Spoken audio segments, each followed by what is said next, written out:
Welcome to easy chemistry chapter number 3 ionic equilibria Maharashtra state board new syllabus. बच्चों, आज हम paragraph number 3.7.3 पढ़ने वाले हैं। क्या लिखा है देखिए यहाँ पर, salts of strong acids and strong bases. तो strong acid strong base type का जो सॉल्ट है उसका हाइड्रोलिसिस होता है या नहीं होता है, ये हमको डिसाइड करना है। तो हाइड्रोलिसिस की सबसे इम्पॉर्टेंट कंडीशन क्या है बच्चों, कि सॉल्ट का या तो कैटायन या एनायन या दोनों का भी वाटर के साथ रिएक्शन होना चाहिए।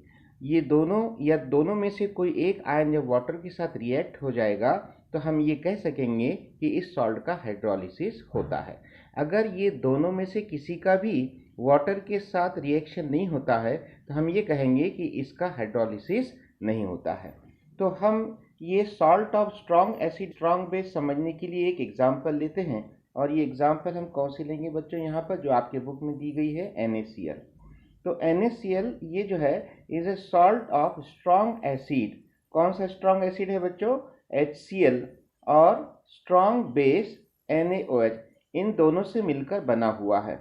देखिए हमने लास्ट टाइम भी देखा था कि NaCl ये जो सॉल्ट है ये कैसे तैयार हुआ है, due to neutralisation reaction between acid and base. तो Cl कहाँ से आया होगा, HCl से आया है।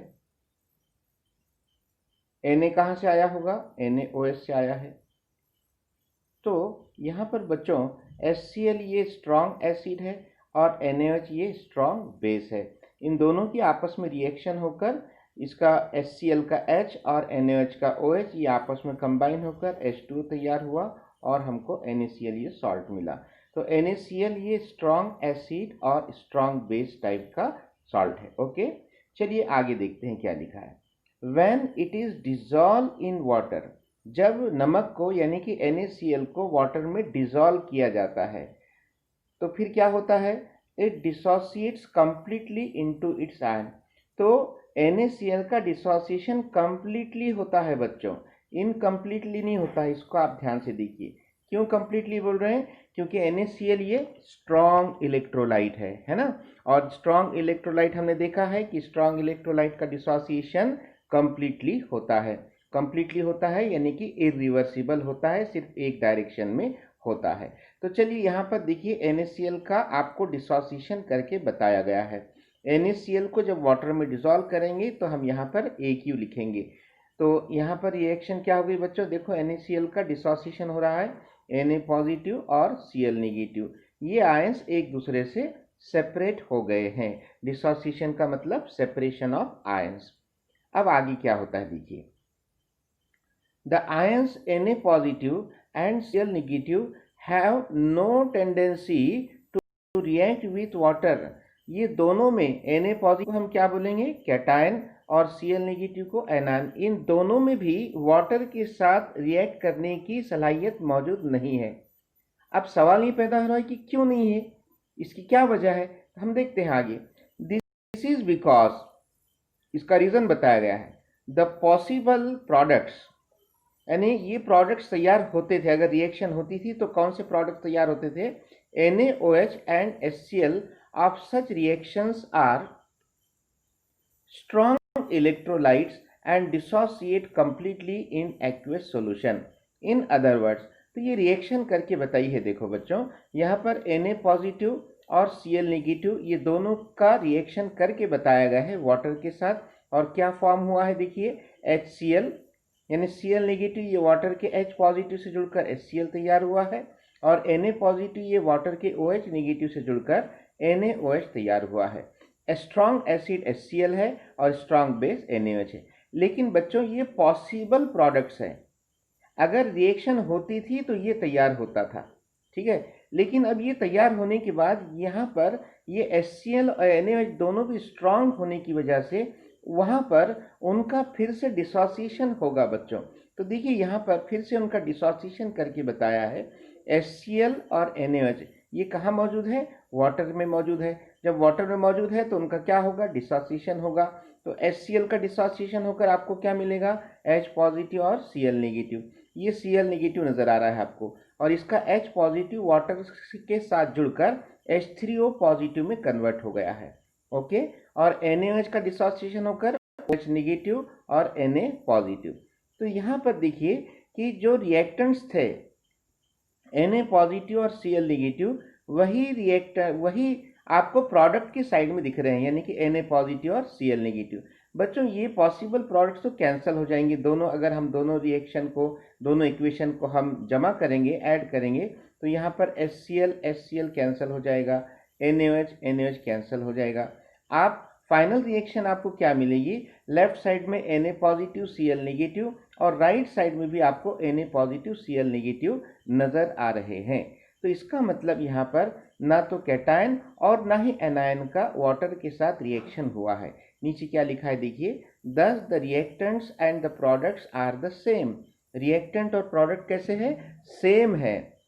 दिस इम्प्लाइज दैट, इसका ये मतलब है that neither the cation nor the anion of the salt reacts with water or there is no hydrolysis. Equality क्या है, equality H3O positive is equal to OH negative. क्या है ये, कॉन्सेंट्रेशन। एक्चुअली यहाँ पर इस तरह से होना चाहिए था, स्क्वायर ब्रैकेट, H3O पॉजिटिव का concentration is equal to OH negative का concentration produced by ionization of water is not disturb, यानी ये कॉन्सेंट्रेशन कायम है, बरकरार है 1:1 and solution is neutral. It may be concluded that salt of strong acid and strong base does not undergo hydrolysis. बहुत ही important बात बताई गई है कि salt of strong acid strong base का हाइड्रोलिसिस नहीं होता है। चलिए मैं थोड़ा आपको एक अलग तरीके से इसी बात को समझाऊंगा, एग्जाम में आप इसको कैसे रिप्रेजेंट करेंगे। तो देखो बच्चों, पहले हम पहला पॉइंट क्या तैयार करेंगे यहाँ पर कि NaCl, सपोज NaCl को हमने वाटर में डिसॉल्व किया, तो हम क्या लिखेंगे यहाँ पर, NaCl प्लस H2O। ओके, और क्या मिलेगा हमको, HCl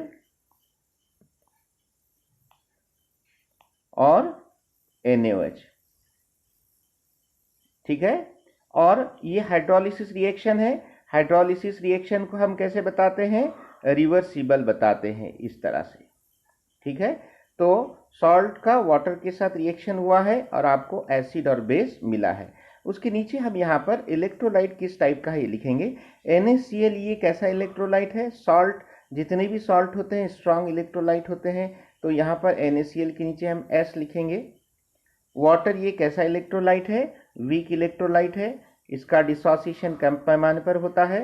HCl ये स्ट्रॉन्ग एसिड है, यानी स्ट्रॉन्ग इलेक्ट्रोलाइट है, और NaOH भी क्या है, स्ट्रॉन्ग बेस, यानी कि स्ट्रॉन्ग इलेक्ट्रोलाइट है। ठीक है, इस तरह से हम लिखेंगे। अब यहाँ पर हम इनके आयंस तैयार करेंगे। जो स्ट्रॉन्ग रहेगा उसका आयोनाइजेशन कंप्लीटली होगा, उसका डिसोसिएशन कंप्लीटली होगा, उसके आयंस सेपरेट होंगे, तो हम यहाँ पर सेपरेट करके बताएंगे। देखिए, NaCl का डिसोसिएशन हम बताएंगे, Na positive plus Cl negative. Water का डिसोसिएशन हम नहीं बताएंगे, क्यों नहीं बताएंगे, क्योंकि वो वीक इलेक्ट्रोलाइट है, तो हम उसको एज इट इज लिखेंगे H2O। ठीक है, उसके बाद ये डबल हेडेड एरो। अब राइट साइड में क्या लिखेंगे, HCl ये स्ट्रॉन्ग इलेक्ट्रोलाइट है, तो उसका डिसोसिएशन हम बताएंगे H positive plus Cl negative.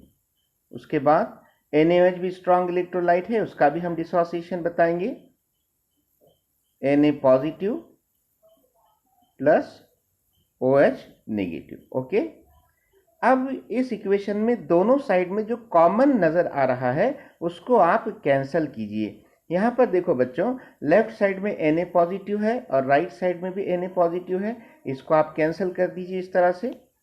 Cl negative left side में भी नजर आ रहा है, राइट साइड में भी नजर आ रहा है, इसे भी आप कैंसिल कर दीजिए। तो अब क्या बचा है, देखिए आपको तीसरा पॉइंट इस तरह से लिखना है कि लेफ्ट साइड में क्या बचा, H2O बचा, और राइट साइड में क्या बचा, देखो बच्चों, H positive plus OH negative. तो अब आप देखिए इस थर्ड इक्वेशन को आप ध्यान से देखिए, यहाँ पर सॉल्ट का जो कैटायन है Na पॉजिटिव वो गायब है, और सॉल्ट का जो एनायन है Cl नेगेटिव वो भी गायब है। इसका मतलब दोनों का भी वाटर के साथ रिएक्शन नहीं हुआ है। अगर वाटर के साथ रिएक्शन बिलफर्ज होता था तो यहाँ पर राइट साइड में ये दोनों भी फ्री नहीं होते थे। यहाँ पर H पॉजिटिव भी आपको फ्री हालत में नज़र आ रहा है, OH नेगेटिव भी आपको फ्री नज़र आ रहा है। तो ये दोनों भी फ्री है। इसका मतलब सॉल्ट के कैटायन और एनायन यानी कि Na पॉजिटिव और Cl नेगेटिव दोनों का भी वाटर के साथ रिएक्शन नहीं हुआ है। समझ में आ रही है बात? इसका मतलब NaCl का हाइड्रोलिसिस नहीं हुआ है और NaCl को जब आप वाटर में डालेंगे तो उसका जो सॉल्यूशन है उसका नेचर क्या रहेगा बच्चों? न्यूट्रल रहेगा। क्यों न्यूट्रल रहेगा? क्योंकि आप सॉल्यूशन में देख रहे हो कि H पॉजिटिव और फ्री OH नेगेटिव दोनों का कॉन्सेंट्रेशन इक्वल है। फ्री H पॉजिटिव कितना नजर आ रहा है आपको? 1। फ्री OH नेगेटिव कितना नजर आ रहा? 1। तो ये रेशो कितना होगा? 1:1। इसलिए ये सॉल्यूशन का नेचर न्यूट्रल रहेगा। समझ में आ गई बात? तो बुक में जो बात बताई गई है मैंने बहुत आसान तरीके से उसको आपको समझाने की कोशिश की है। तो आपको अगर ये लेक्चर समझ में आया है तो आप इसको कमेंट कीजिए और ज़्यादा से ज़्यादा इस वीडियो को शेयर कीजिए, लाइक कीजिए और इस चैनल को सब्सक्राइब कीजिए। और मिलते हैं एक नए वीडियो के साथ, तब तक के लिए गुड बाय।